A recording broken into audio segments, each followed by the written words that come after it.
бас бидний хувьд цагаа тэгвэл маш үнэтэй зүйл байдаг үлээ. Мөн түүнийг зөв зохицуулж чадах чадварыг эзэмших нь маш чухал байдаг. Харин одоо би танд цагийг хэрхэн зөв зохицуулах тухай нэг арга зааж өгье. Үүнд танд бүтэн жилийн календар хэрэгтэй. Энэ тухайн календараар та яах вэ гэхээр маш чухал өдрүүдийг сайн тодор тэмдэглээд тэгээ тухайн өдөр дээрээ юу болохоо бичээд тэгээд өдөр ирэх бүр та мэдээж календараа эргүүлээд явна. Тийм учраас тэр өдөр ойртох тусам та тэрийг харахад амархан дагуулна. Тэгээд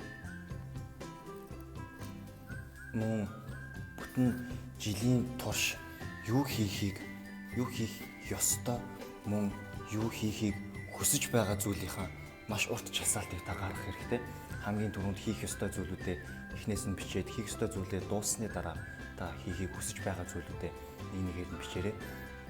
Тэгээд энэ тэр аргыг бас 7 хоногт хэрэгжиж болдог. Тэгээд энэний давуу тал нь юу вэ гэхээр та бүтэн жилийнхаа бүтэн жилийнхаа ажлыг та төлөвлөж байгаа гэсэн үг. Мөн бас та 7 хоногийн ажлыг төлөвлөж байгаа гэсэн үг. Гэхдээ хамгийн гол нь хийх ёстой зүйлийг ихэнд бичдэг нь та мэдээж хийх ёстой чухал зүйлүүдээ хийж дуусчаад дараа нь хийхийг хүсэж байгаа зүйлийг хийвэл та хийх ёстой зүйлээ цагт нь амжуулж хийж чадна гэсэн үг. Тийм учраас хамгийн ихэнд бичсэн зүйлүүдээс эхнээс нь ахуулаад нэгээр нь хийж дуусныхан дараа хийхийг хүсэж байгаа зүйл рүү ороод дараа нь тэднийгээ та хийх ёстой байгаа. Тэгээд бүр цаг зарсан зүйлүүдийг бол цаг дэмий зарсан зүйлүүдийг бол та